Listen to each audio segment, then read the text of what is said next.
Welcome to Choppin It Up, a podcast powered by Journey, where we talk about freight, how people got to where they are, and their career journeys, pun intended. All right, let's chop it up.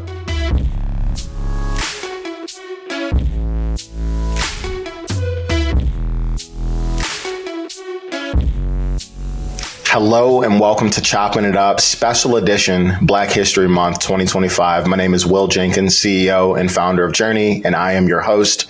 Today, I am joined by two incredible people, Justin Turner, managing partner here at Journey, longtime friend of mine, and Calvin Blackmon, senior recruiting advisor here at Journey. How we doing, man?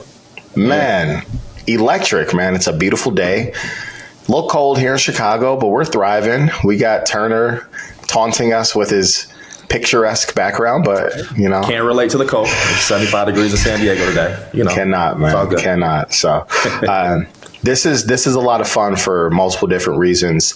We just had the opportunity to have Justin join our business as a partner in what we're building, and it's just an amazing opportunity for us. I'm super excited. It's been a long time coming, so that's just really cool. Same with Calvin joining as a senior recruiting advisor as of last week. So much firepower on this team.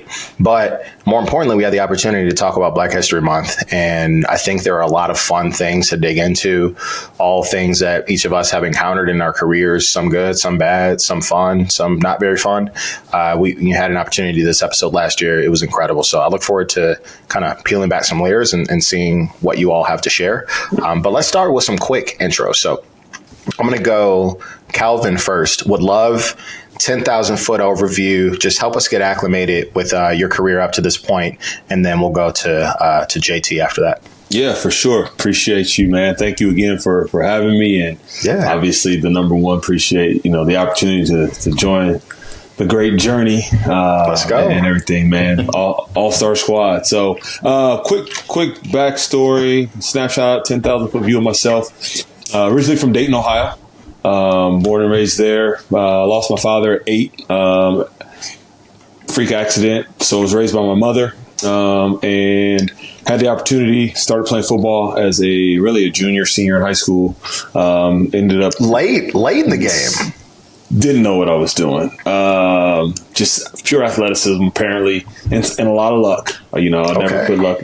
And God having a hand on it as well. You know what I mean? Yeah. And was afforded an opportunity, man. Got a full scholarship to Miami University, small Division I school here in Ohio. Played 4 years there. Came out. When I got done, like most, didn't know what I was going to do, and got a tap on the shoulder.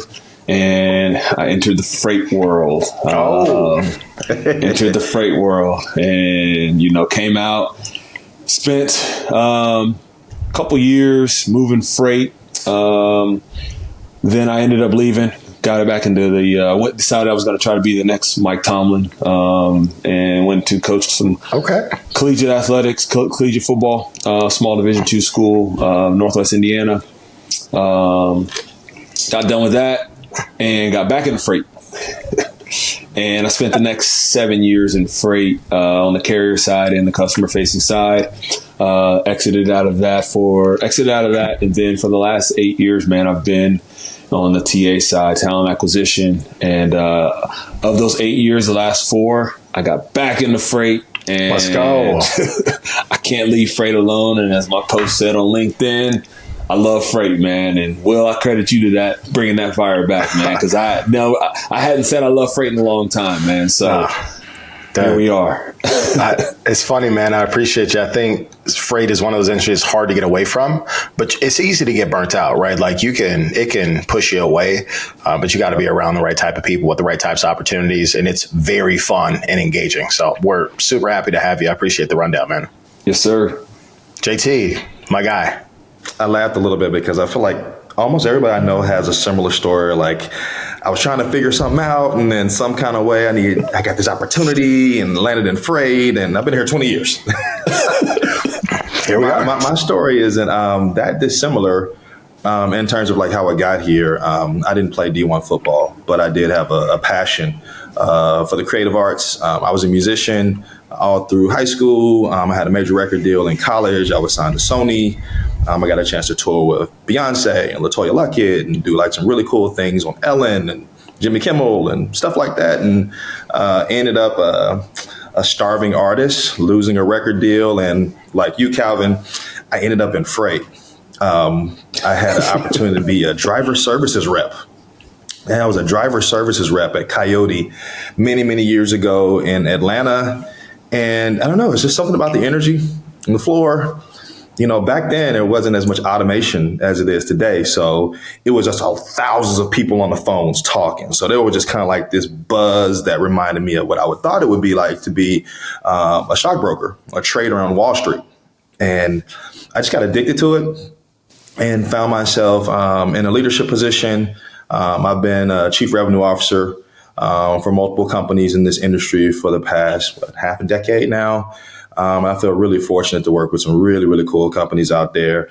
I think this moment for me comes full circle because I met Will many, many, many years ago at Coyote, and the topic of Black History Month is really relevant because I feel like there was like 1% of us at that company at that time. So you would kind of be walking through the Green Exchange and I would just kind of see him, you know, in the kitchen, like, hey, what's up, bro? You have to kind of, you had to do the homie dap and, you know, and me, you, and Dodds and AB. It was a really, really good group of people, man. And so to get a chance to work with my friend, my brother now today, is just one of like really, really coolest parts of my career, man. So happy to have this, to be here with you guys today. Special moment.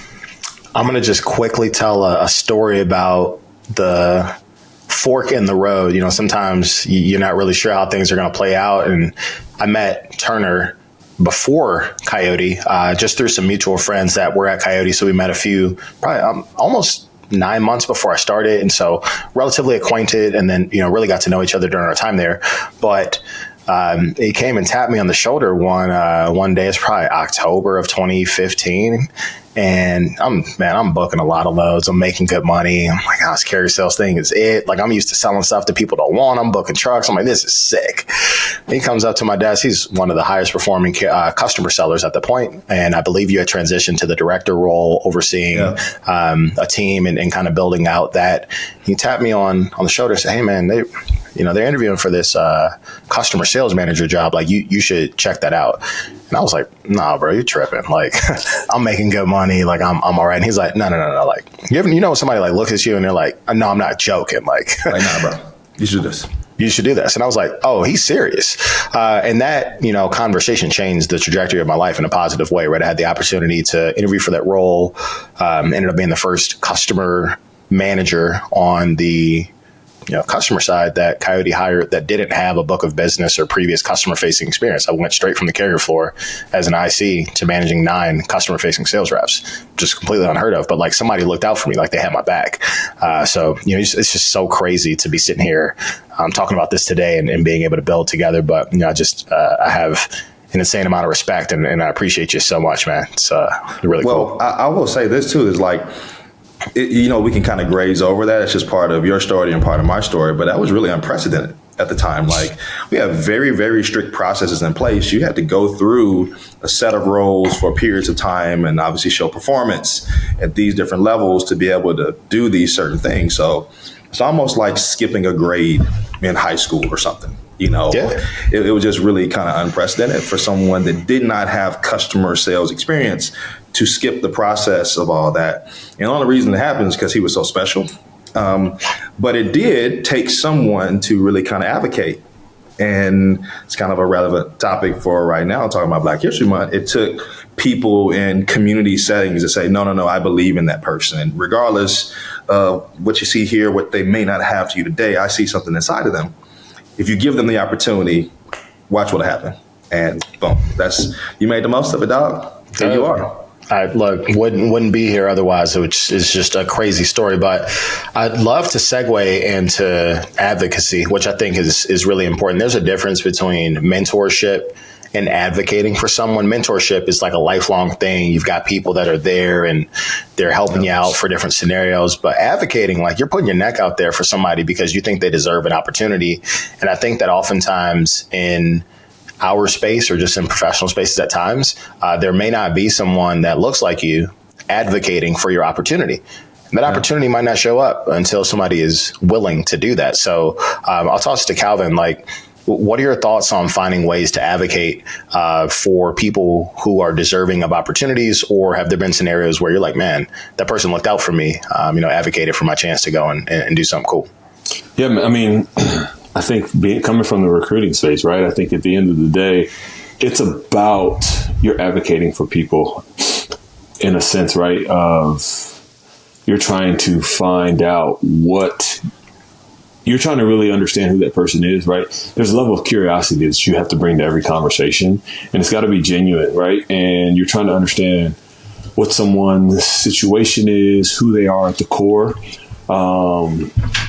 And, a lot of times when folks are looking for a job, it's because of certain reasons, but it's also that person who's very comfortable in their job and not looking for an opportunity. And it's tapping them on the shoulder and saying, hey, here's an opportunity. I'm only looking at this on paper, on a website, but let's get on a call and let's talk. And by asking the right questions, I think in my role is really being able to understand what they truly have going on, right? But at the end of the day, when you're done with a candidate, like if by the time you place a candidate, I typically know everything about them, how many kids they have, what sports they play, they're married, they're not, like their wife's name or their husband's name or whatever it may be. So I feel like that when you're advocating for someone in that sense, it's really about just finding that person and uncovering who they are at the core. And then I think on the professional side, and for myself personally, I've had folks who have done that for me, right? Have either, I made a career transition, out of freight at some point, right? And it's, hey, there's an opportunity, man. I think you'd be a really good fit to take on this collegiate coaching opportunity. You have no coaching experience, right? That's a big deal. That's a big deal. Like, you don't need to go the high school route. Just here's an opportunity, and you get in, you kind of get lambasted at first because you're like, whoa, like what did I walk into? But through time, you look back and say, look, someone gave me this opportunity. Someone was advocating for me, and, having the confidence to be able to figure out what it's going to take, right? I think it's a level of humility, but then I think it brings out a level of, I don't want to let this person down because they believe in who I am at the core and who I am as a person. So, love that, man. Love that. Turner, what do you think about advocacy? You were getting on it a little bit earlier. Yeah, I always kind of believe, that you're always interviewing. Like, even when you're not actively applying for roles and actively thinking about what's next, you're just kind of locked in, focus on your target every day, that your behaviors and your actions every day and how you carry yourself, and the energy that you deliver to the universe, you're giving off a certain vibe and an energy that lets people know around you that this person can be doing something different today. And it doesn't have to be, you should be the CEO. It doesn't have to be this huge role. It could just be like, there's a better fit in this organization for your skill set based off the intangibles I see you have. I see it every day. And I can honestly say that that's been a huge part of my career. As there have been people that have seen me come to work every day and show up and do the job. Just for me as an example, I've lived in like 5 cities in 11 years. Right. So I was always the first person that'd be willing to raise my hand and say, hey, that opportunity over there, like if it ever comes available, I just want you to know that I'm interested. So you talk about mentorship versus advocacy. When I do mentor people, that's one thing I always make sure that they're aware of is that, opportunities just don't present themselves sometimes. You have to make yourself available to it. You have to make yourself ready to receive those opportunities. And it doesn't just happen overnight. It's a daily commitment to a certain type of level of excellence. And if you do that, there will be incredible people around you, even if they're not persons of color. Because I can honestly say it has not been always people of color that have advocated me. There have been amazing people across all cultures that have saw my talent and said, hey, that guy deserves this opportunity. then it's up to me to obviously demonstrate that I can actually do the job and pay that forward, which is part of kind of some of what we hinted at earlier on this call. Yeah. I got a tough one, but we like to have good conversations sometimes. To get a little uncomfortable, but that's where the good stuff is. I know. So here we go. So I only have Capri Suns for my kids. Hey, listen, first of all, that's incredible. Wow.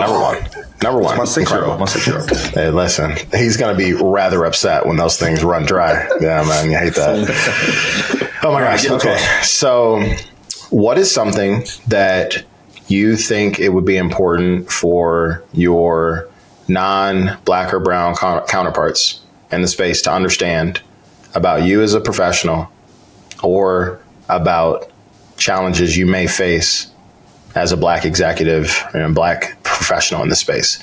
I have some that I will share that have lived their way through the last 11 years and really the last 17 years of my professional career, regardless of freight. But I think it's important to kind of talk about that, because perspective is everything. And if you don't have it, there's no way for you to understand the other side. On my side, I'll say that your career and your life, as you may know it, is incredibly fragile when you're a person of color. I personally have not seen a lot of forgiveness on like bad days or bad weeks and bad months, like I've seen across like other places, right? So the level of excellence that it takes just to get that seat, to be at that table. My grandmother used to tell me, growing up in Alabama, we have to be 10 times better, right? So whatever you think, if you think it's cool to come in hungover, if you think it's maybe cool to, have a lot of different things you got going on and maybe not be focused today, maybe not be focused this week, maybe miss deadlines, maybe not get those deals done, there's not going to be a lot of people around me that may be voting for me at times. Like, I have to show up every single day. And that doesn't mean you need a pass for that, but it's just my experiences have been just that, is that excellence is required every day to not just get there, but you got to stay there, right? It's like, I think about it like marriage. The goal ain't to get married. The goal is to stay married. Yeah, correct. And the goal here professionally is not to just get that job, but to keep that job. And the economy goes through cycles. There are moments in time where things are out of your control. And we have to show up and answer the questions the right way. We have to deliver the right way. Everything has to be flawless, because there's always people around that say, there's somebody else we believe that could do that job too. That I went to college with, or my brother, or my sister, or my son, my daughter, whoever. And typically when you're a person of color, you probably don't fall into some of those categories. So you just got to be on your shit every day. Yeah. And I'm totally okay with that, but that's just been my experience. Yeah, I agree. Go ahead, Calvin. Yeah, I would second that, man. I mean, I think you said it perfect. I think in both your answers, Justin, as far as you have to show up every day.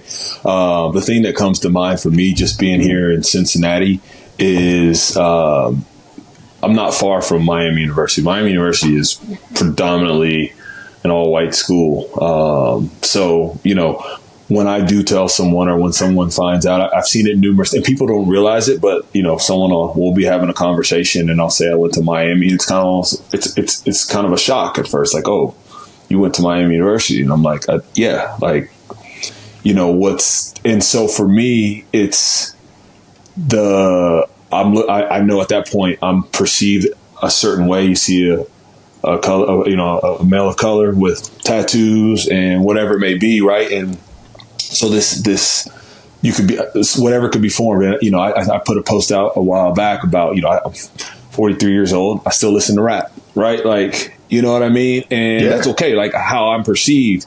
But then you find out, oh, he also went to Miami University, has a degree and all of these different things. And it's like, okay, well, he doesn't fit in the bucket that I would have assumed that he was supposed to be in, if you will, you know what I mean? So it's really showing up every single day. And I may not be able to show up to the meeting in a sweatsuit, right? I probably need to come in a little more buttoned up, right? Because I'm going to be looked at a completely different way if I come in and, some Jordans and a sweatsuit, just like, my counterpart although, we're in there for the same opportunity or for the same reasons, whatever it may be.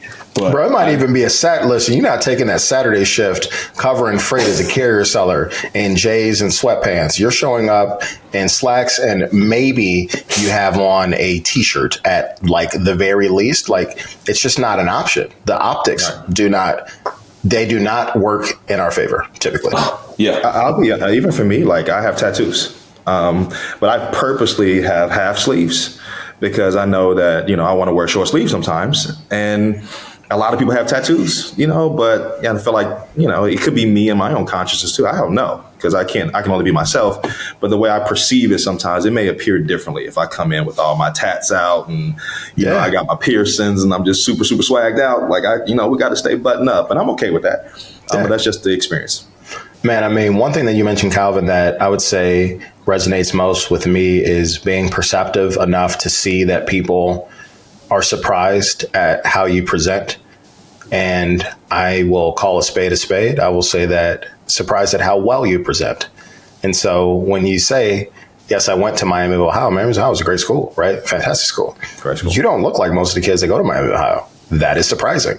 Some people cannot hide that in their face. I've been at interviews before where my name is William Jenkins. I don't know. You're not really sure what you're going to get this before the LinkedIn days. And my name's William Corbin Jenkins. I went to private school my entire life. I went to Illinois Wesleyan University, very similar to Miami of Ohio. You look at that, you might not know when I'm walking through this is what you're getting. Some people say, oh my gosh, that's crazy. Been at conferences within the last few years. You walk up, you do the conference nod, you shake somebody's hand, hey, how's it going? So what do you do? I co-founded Molo. You're like, what? Co-founded Molo? Like, yeah, all right. Even it's different now. I would say that those things happen significantly fewer or further between.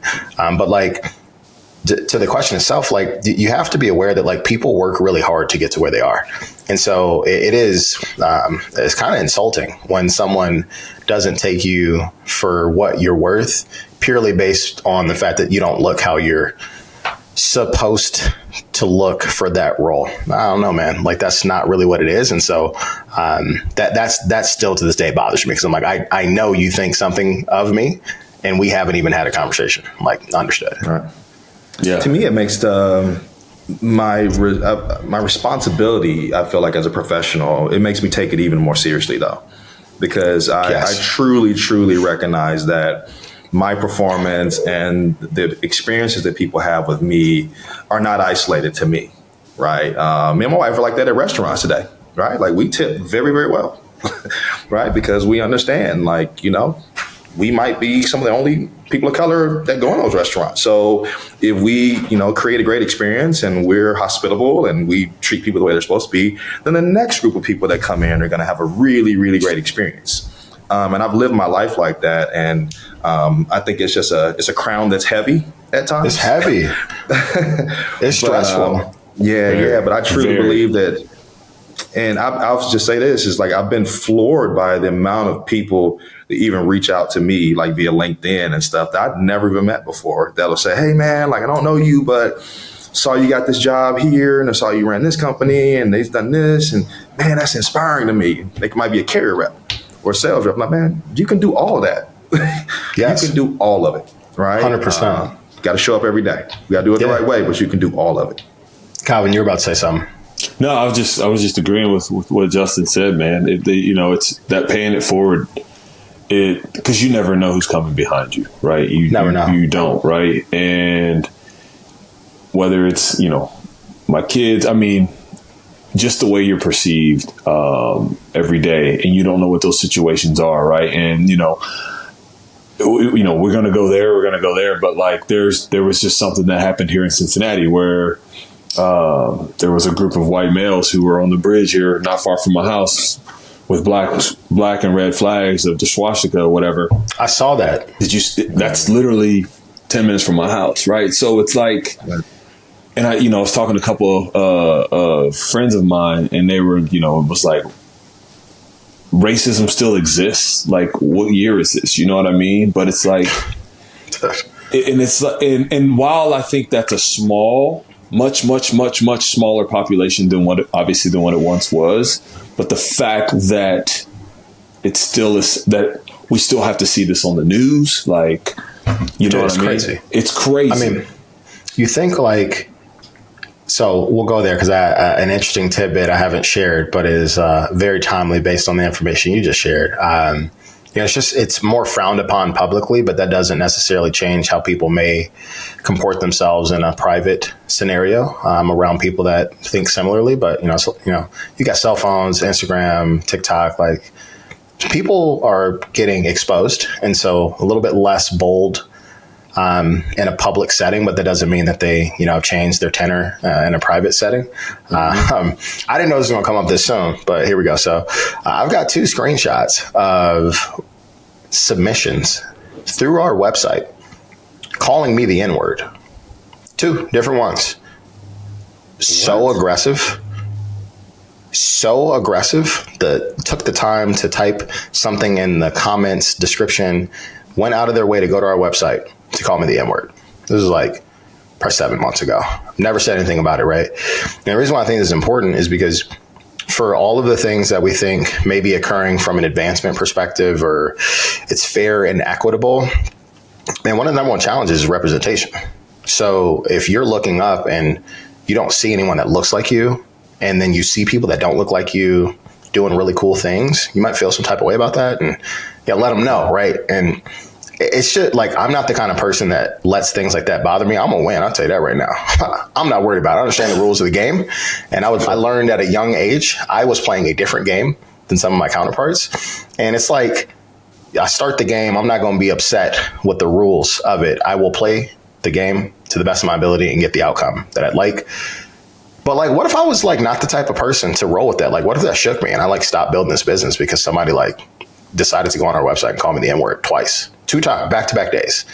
It don't even know what fire me up, but like that stuff ain't going nowhere, right? Everyone's going to look at, not everyone, there are a lot of people that will look at us a particular way because of the color of our skin. Ain't nothing I can do about that. But you know what I can do?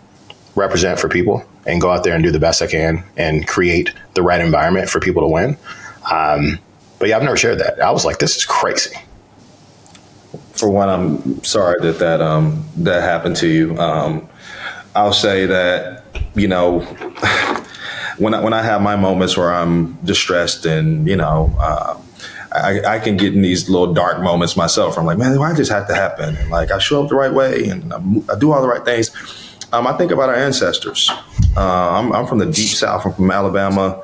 My grandmother was one of the first black school teachers in the state of Alabama. So I try to imagine sometime what her life was like being a black school teacher, teaching a bunch of people that did not look like her. My great-grandparents were slaves, right? So we are not that far removed, and I was fortunate to meet my great-grandmother. My great-grandmother was raised. She was born in like 1903, and she lived to 2016. It's crazy how old she was. It is remarkable. Actually, 1907. It's crazy how old she was when she passed away and all the stories that she would share. So like when I go through my little stuff here and I'm like, man, imagine what their life was like. I'm just like, so it actually fires me up even more because we represent everything they were fighting for years ago. And there's been a lot of great people along this journey that have allowed us to get to where we are today. So I would definitely tell you, man, I hate that you had to go through that. But you represent something that your ancestors, you represent their wildest dreams, bro. Like, Can you imagine for them to think what their lineage is doing in 2025? Oh my goodness. It's crazy, man. It's a beautiful thing, but I tell you right now, I'm not the one to give any extra motivation. I don't need it. That is true. That is true. That is very, very true. I don't need it, but I'm here for it, man. That's very, very true. So Calvin, I have a question for you. I know your dad, Turner. I know your dad too. I don't have any kids, but I just think to myself, like the types of conversations my parents were having with me as a young black male, and then a teenage black male, and I'm going to college. I have different conversations. Hey, man, you get pulled over, comply, get your ID, make sure you got everything ready. Just like be ready, have those conversations. What's that like as a parent? I've never had to encounter that. I've had my parents have those conversations with me. And I'm like, oh, okay, like I'm like 12, 13. They're telling me how to have a conversation with the police officer if something happens to happen. Not everybody has to do that. How does that play out with having young kids? I'll take it first, man. You know, kids are 7 and 9. And so we haven't had that level of conversation yet. But I will say that it's funny. My kids are, you know, we try to teach them not to see color, but at the same time, understand who you are as a person and understand that life is going to be different because you do have darker skin, right? I mean, both of my kids are biracial, but in the summer, my wife's like, they don't even look like mine. You know what I mean? And even in the wintertime, they don't even look, she's like, I don't even look like them. But like they look like you, but not by skin color. You know what I mean? And it's just getting them to understand that everything that you do is going to be under a microscope for the simple fact that there are parents right now there are parents of kids that you are going to encounter, whether, I don't know if it'll be any of your friends, but probably will be at some point, who are teaching their kids something different, right? Their kids are going to say names. They're going to say, you know, I can't remember what happened the other day, where a kid, we were somewhere and a kid said something along the line of, it was edgy. And I just stepped back and I was like, well, you're 7. You didn't come up with that one on your own. You know what I mean? So it's starting to get my kids to, you know, when they hear that or they are in that situation, how to respond, right? And to understand, again, that you're just going to be looked at differently. And that's just a part of what it is. So you got to control what you can control. But at the same time, I don't think it's much different than what our parents told us, right?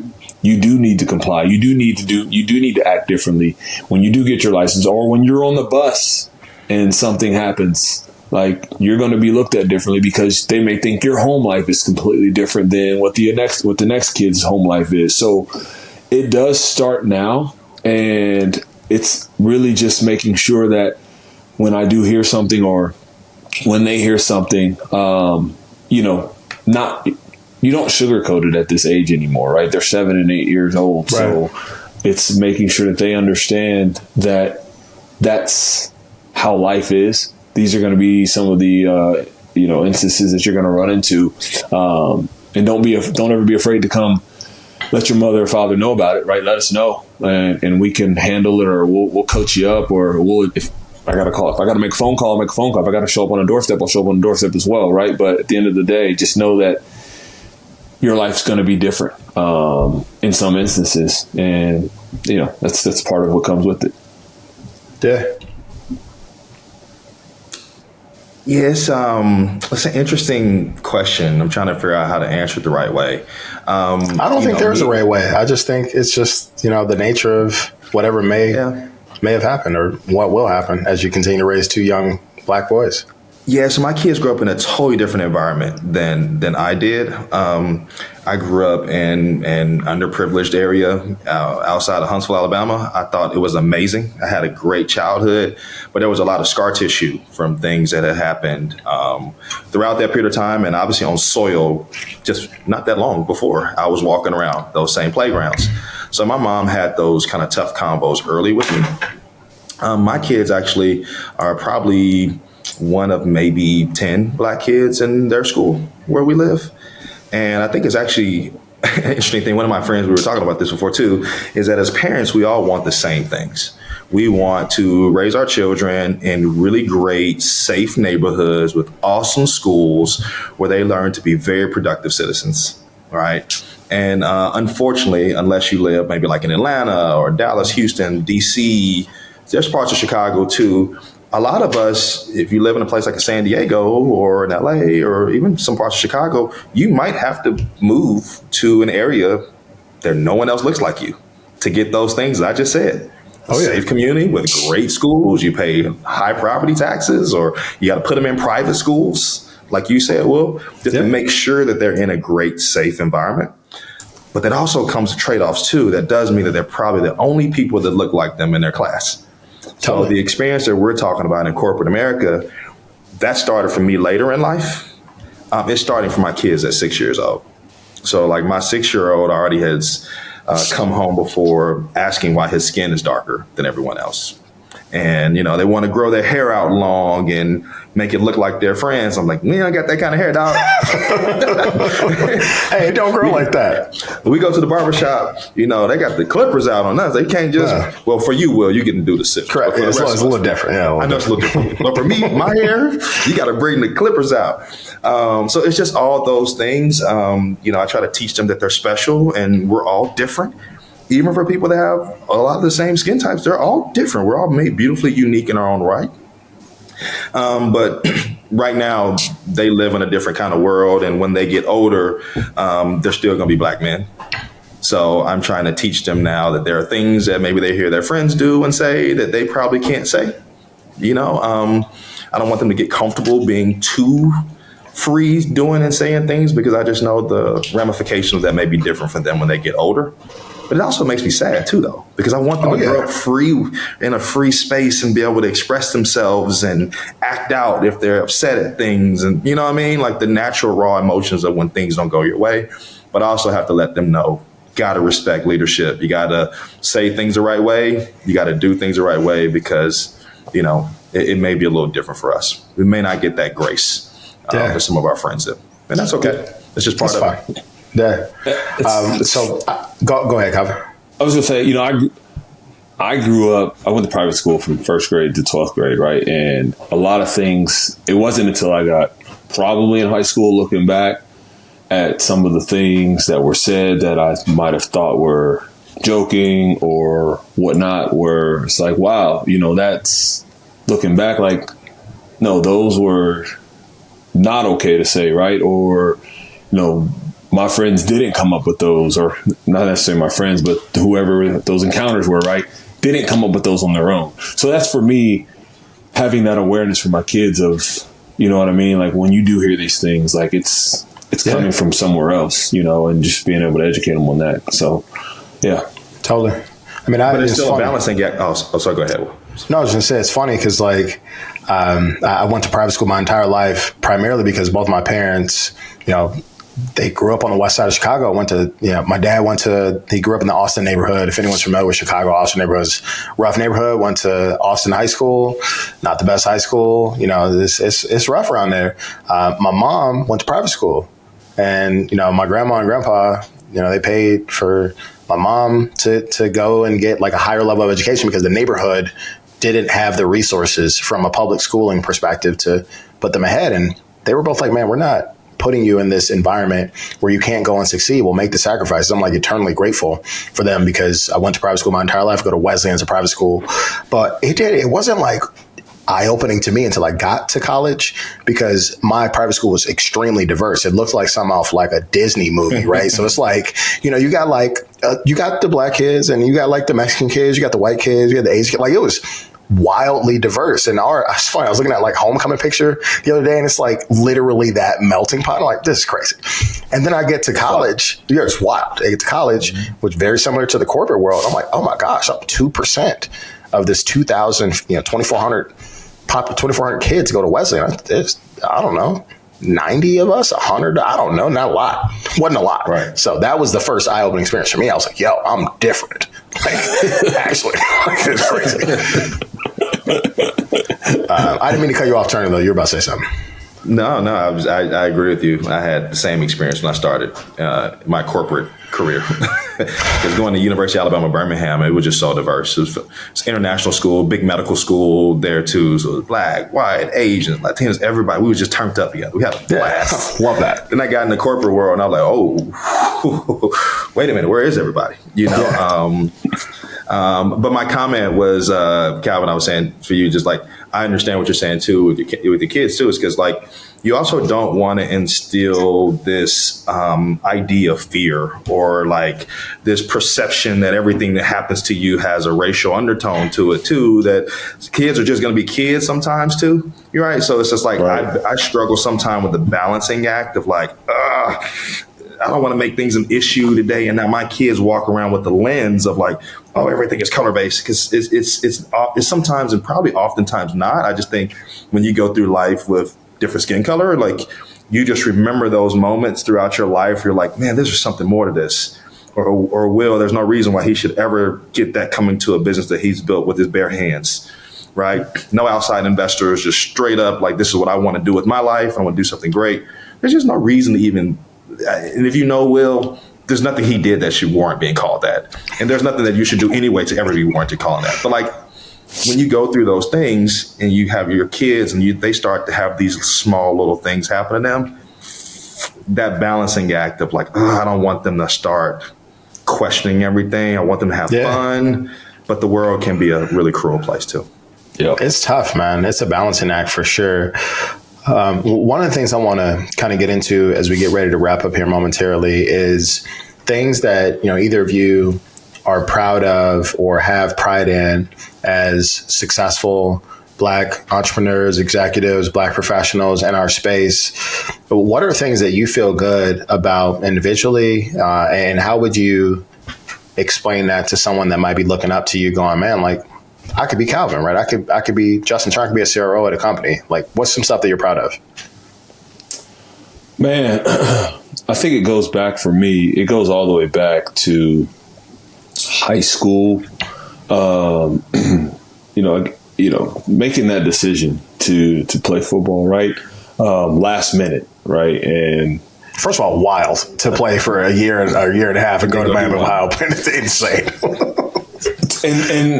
And if I don't make that decision to go out that summer, I always look back. I'm probably in Dayton, Ohio. I probably went to community college, and that's not a knock on community college, but I would have probably just figured out life and just been stuck in Dayton. But it opened me up to the rest of the world. And for like my nieces and nephews who are significantly younger than me, right? They come down, they see our house, they see the neighborhood we're living in a cul-de-sac, at the pool and all these different things. And they're like, hey, like, Uncle Calvin's. And I'm like, listen, man, like, this didn't happen overnight. Like, this is trial, this is error, this is bumps, bruises, trials and tribulations. There's a lot that has gone into this. And even on the surface where it looks like it's, they look at it, it's like, you still got to understand, like, this is still a grind every day. And as we said earlier, showing up every single day, right? And this is going to sound kind of corny, but like, Will, when we were just talking about, my announcement for the company, the one biggest thing for me, I said, man, I wanted to leave my LinkedIn picture that I've had up in 2024. And that's why it was important to me to show up, because I said, I see what you two are doing and what you two have done. And I'm not going to come in as the guy who's poloed out. You know what I mean? It's like, image is everything, right? And perception is a lot as well. And so it's just that constant of, how do you continue to set the bar so that my nieces, my nephews, and my son and my daughter see that, and they understand, like, hey, like, this ain't going to be easy, right? It's a grind, but you can make it fun if you're surrounded by the right people. And so I think just at the end of the day, to answer your question, where I am today is what I'm most proud of. It's just where I am today. God has a plan, and I'm right where I'm supposed to be. So I love it. I got really excited when you told me about those crispy headshots you're taking. I'm like, man, let's go. Squad's looking dialed. Like, it's great. It's good. We do have hella blue blazers on too. Lots of them things. 3. Yeah. Lots of them. Strong blazers. Yeah. I'll make mine quick. I'm proud of my risk tolerance. I've made a lot of mistakes throughout my career. I'm the first to acknowledge it. But my ability to believe in myself is on the verge of delusion. I truly believe that you can drop me in any environment and I'm going to find a way to succeed. Right? Like, I come from a scenario where I don't have friends and family members in high places that put me anywhere. If you've ever worked with me before, just know I had packed up everything and moved to work with you. I'm not from Chicago. I'm not from Atlanta. I'm not from Scottsdale, Arizona. I'm not from San Diego. So my ability to see opportunities, meet total strangers and believe them, but also believe in myself that I can make the most out of something is something I'll always be the most proud of. It's something I'm going to try to instill into my boys. It's like sports, right? You can't control the outcomes of the game, but you can control your effort. You can show up every day, do your job, do your responsibility, and operate with integrity.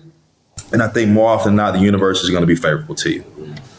So I don't look back about how much money I've made or what the job titles were, how big the companies are today. I get the most proud about my risk tolerance and my ability to say yes when a lot of people say, that's too far for me or that job's too big for me. I'm like, nah, dog. Yeah. I don't know how we're going to figure it out. We're going to figure it out, bro. So that's mine. Tell you right now, man, if there's one person I'm betting on to figure it out, it's you. And it's, the reason why we're building this business together. I have a lot of respect for both of you all, but you and I have been, I've known you 12 years now. It's crazy, man. If you say you're going to do it, it's getting done. Right. And that's something to hang your hat on, right? It ain't easy. It's going to be a little dark sometimes, but I'm going to go ahead and figure that out. Personally, man, I would say something very similar. I think that I have never been the strongest or fastest. I've probably never been the most talented at anything that I've ever done. I played 4 years of college ball. I've had the opportunity to build and co-found $1 billion company in the space, and now an opportunity to build another business from scratch that I think will be relatively impactful. And for me, I'm very proud of the fact that I know I can say with a high level of integrity that when people come to me, they know what they're going to get. It's real. It's raw. You're going to get the highest level of effort of anybody you've ever worked with. The quality of the work is going to be A1. I'm going to take care of you. And that to me means a lot because I want that level of integrity to just exude from our business because I think that it brings in more good opportunities. And I think that I can say that in the space that my name is solid. And that to me is like legacy. It's like what people kind of hang their hat on for who you are.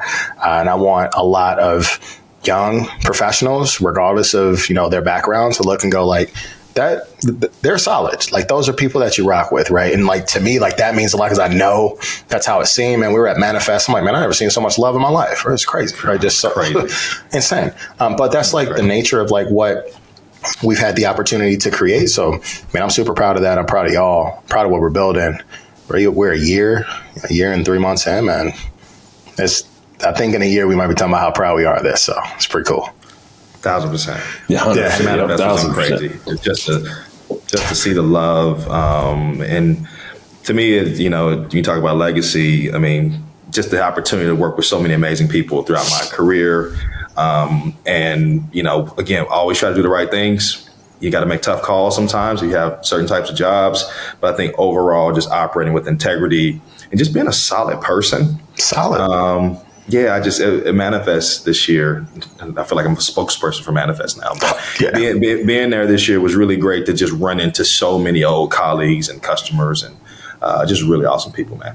Yeah, that's beautiful. Well, we'll get ready to wrap up here. I really appreciate y'all joining a special Black History Month edition of Choppin' It Up.